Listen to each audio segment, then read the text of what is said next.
En este video, te llevaremos tras bambalinas para explorar cómo se elaboran los Doritos, uno de los snacks más reconocidos a nivel mundial. Desde la combinación de los ingredientes hasta el proceso de sazonado, te mostraremos cada fase de la creación de estos irresistibles triángulos de maíz. Además, descubrirás el esfuerzo y la dedicación que se invierten en producir un snack de alta calidad que puedes disfrutar en cualquier lugar del planeta. Los Doritos son fabricados en diversas plantas de Frito-Lay, la compañía que posee esta marca a nivel global. Frito-Lay es una filial de PepsiCo, una de las multinacionales más grandes en el sector de alimentos y bebidas, con sede en Estados Unidos. Antes de comenzar, no olvides suscribirte, darle like y activar la campanita y quédate hasta el final del video para descubrir cómo se fabrican los Doritos. Proceso de producción de los populares chips de maíz. Empecemos. Paso 1. Todo empieza con la selección cuidadosa de los ingredientes. Se utiliza maíz de la más alta calidad para asegurar que los Doritos mantengan su frescura y textura crujiente. Una vez el maíz llega a la fábrica, se somete a un riguroso proceso de limpieza para eliminar cualquier impureza, como pequeñas piedras, ramas y otros residuos. Paso 2. Después de estar completamente limpio, el maíz se tritura para formar una masa. Esta masa se mezcla con agua y otros ingredientes como harina de maíz, sales y especias que le aportan tanto sabor como textura. Luego, la masa se moldea en la forma deseada, ya sea el clásico triángulo o algunas de las formas más innovadoras, utilizando una máquina prensadora. Paso 3. La masa moldeada se fríe en aceite a altas temperaturas, generalmente entre 180 y 190 grados Celsius. Este proceso, que dura unos pocos minutos, es esencial para darle a los Doritos su icónica textura crocante. Paso 4. Una vez fritos, los Doritos se cubren con una mezcla especial de queso y especias que les otorga su distintivo sabor. Luego, se enfrían rápidamente y se empacan en bolsas selladas para garantizar su frescura durante el transporte y almacenamiento. Paso 5. Los Doritos se guardan en condiciones específicas de temperatura y humedad controladas para conservar su sabor y textura. Posteriormente, se distribuyen a tiendas y minoristas de todo el mundo. Paso 6. Mientras los Doritos aún están calientes, se les rocía una mezcla única de queso y especias que varía según el sabor. Este proceso de sazonado se realiza mediante un sistema especial de pulverización. Paso 7. Después de enfriarse, los Doritos se transportan al área de empaquetado. Allí, se cuentan automáticamente y se colocan en bolsas selladas para garantizar su frescura. El sistema de conteo automatizado asegura que cada bolsa contenga la cantidad exacta. Paso 8. Por último, los paquetes de Doritos son etiquetados y colocados en cajas para su distribución. Este proceso está automatizado para garantizar que cada paquete llegue en perfectas condiciones a su destino final. Frito-Lay tiene fábricas en varios países, incluidos Estados Unidos, México, Brasil, Argentina y Canadá. Cabe destacar que algunos sabores o formas de Doritos son exclusivos de ciertas regiones, lo que significa que algunos productos solo se elaboran en fábricas específicas. Origen de los Doritos. La historia de los Doritos se remonta a la década de 1960 en Estados Unidos. Arch West, gerente del restaurante Casa de Fritos en Disneyland, quedó fascinado por unas tortillas fritas con sabor a queso que probó durante unas vacaciones en México. De regreso en Estados Unidos, presentó la idea a Frito-Lay, y así fue como en 1964 se lanzaron los primeros Doritos al mercado. El nombre Doritos deriva del español dorado, en referencia al color dorado de las tortillas fritas. Los primeros Doritos tenían sabor a queso cheddar y rápidamente se convirtieron en un éxito, lo que llevó a la creación de nuevas variantes, como los sabores de nacho y taco. Datos curiosos y controversias. A pesar de su éxito, los Doritos han sido objeto de algunas polémicas a lo largo de los años. Críticos han señalado su alto contenido de calorías, sodio y grasas, así como el uso de ingredientes artificiales y maíz modificado genéticamente. También han enfrentado controversias por algunas de sus campañas publicitarias y demandas legales. Es importante tener en cuenta que estas controversias son, en su mayoría, opiniones subjetivas y no necesariamente representan las prácticas de la marca. En los años 60, en el corazón de Disneylandia, en Anaheim, California, había un pequeño restaurante llamado Casa de Fritos. Este restaurante formaba parte del parque temático, ofreciendo comida inspirada en la cocina mexicana. Entre las especialidades que ofrecían estaban las tortillas fritas, crujientes y doradas, que eran una delicia popular entre los visitantes. Lo que nadie sabía en ese momento es que esas tortillas fritas darían origen a uno de los snacks más populares del mundo, los Doritos. Arch West, un visionario gerente de marketing de la empresa Frito-Lay, estaba siempre en búsqueda de nuevas ideas para expandir la línea de productos de la compañía. En un viaje que realizó a Disneylandia, visitó Casa de Fritos y notó las tortillas fritas sobrantes que el personal del restaurante freía nuevamente en aceite en lugar de desecharlas. Fue entonces cuando tuvo una idea.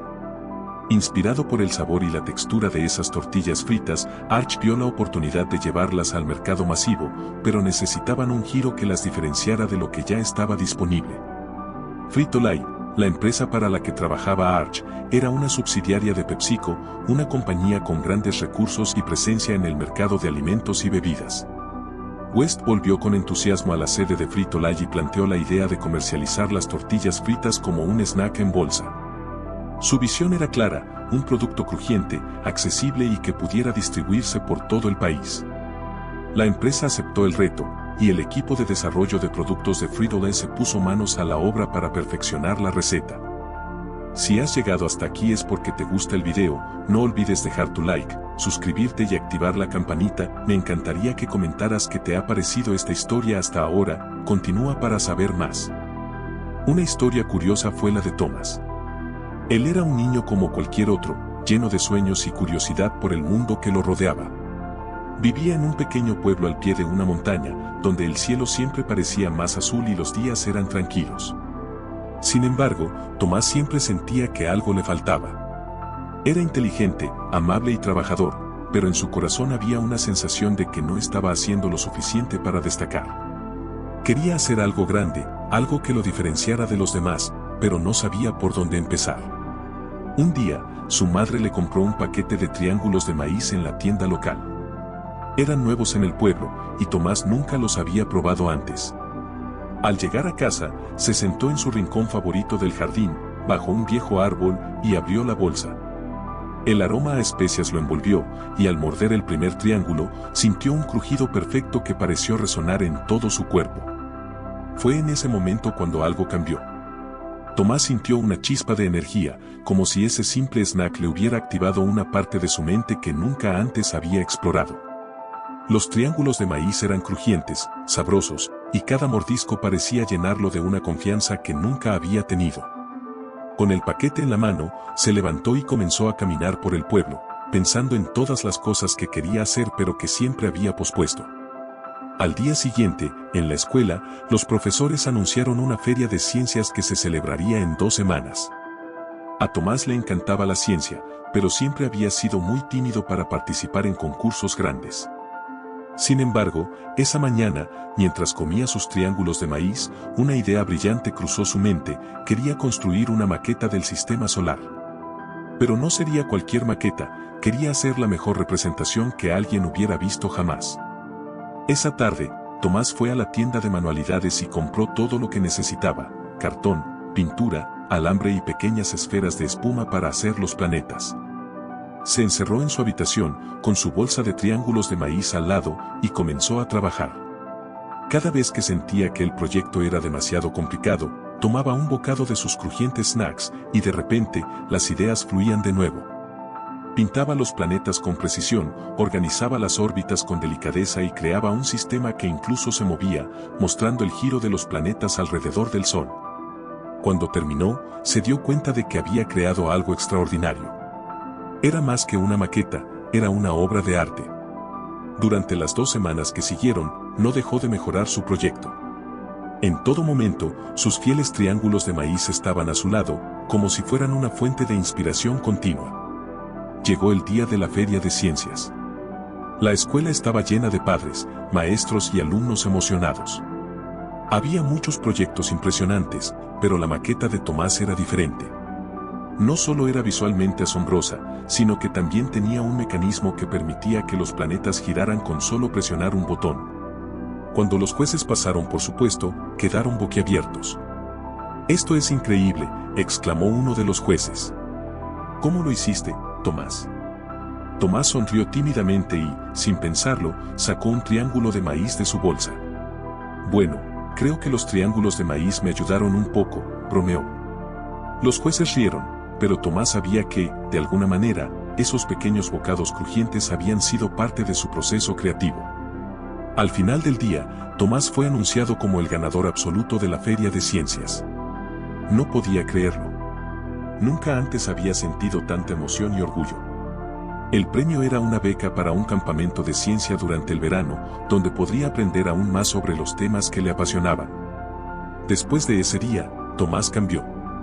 Ya no era el niño que dudaba de sí mismo. Los triángulos de maíz se convirtieron en su snack favorito, no solo por su sabor, sino porque le recordaban que, con un poco de confianza, podía lograr cualquier cosa. Comenzó a participar en más concursos, siempre acompañado de su bolsa de triángulos de maíz, que para él eran como un amuleto de la suerte. A medida que crecía, su pasión por la ciencia también creció. En la secundaria, ganó más competencias, creó inventos y se convirtió en uno de los estudiantes más destacados. Todos en su pueblo lo conocían como el chico de los triángulos de maíz, porque nunca se le veía sin su snack favorito.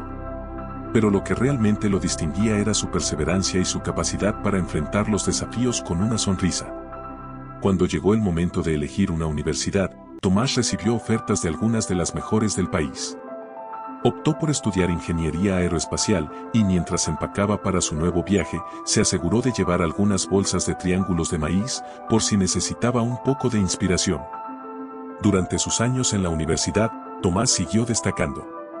Los triángulos de maíz seguían siendo su compañero fiel durante largas noches de estudio y proyectos complejos. Y aunque ya sabía que no eran los triángulos en sí los que le daban el éxito, sino su propia dedicación, le gustaba pensar que esos crujidos dorados siempre lo habían acompañado en su camino. Con el tiempo, Tomás se graduó con honores y consiguió un trabajo en una prestigiosa agencia espacial. Mientras trabajaba en proyectos que llevarían a los humanos más allá de la Tierra, recordaba con cariño aquellos días en los que un simple snack lo había inspirado a soñar en grande. Y así, la historia de Tomás, el niño que amaba los triángulos de maíz, se convirtió en una leyenda en su pueblo. Todos los niños crecían escuchando cómo unos simples triángulos crujientes ayudaron a un joven a encontrar su camino hacia el éxito. Y aunque algunos creían que era solo una historia, Tomás sabía la verdad. El verdadero poder no estaba en los snacks, sino en la confianza que había encontrado en cada mordisco. Porque, a veces, los sueños más grandes empiezan con las cosas más simples. Y para Tomás, todo comenzó con un crujido dorado.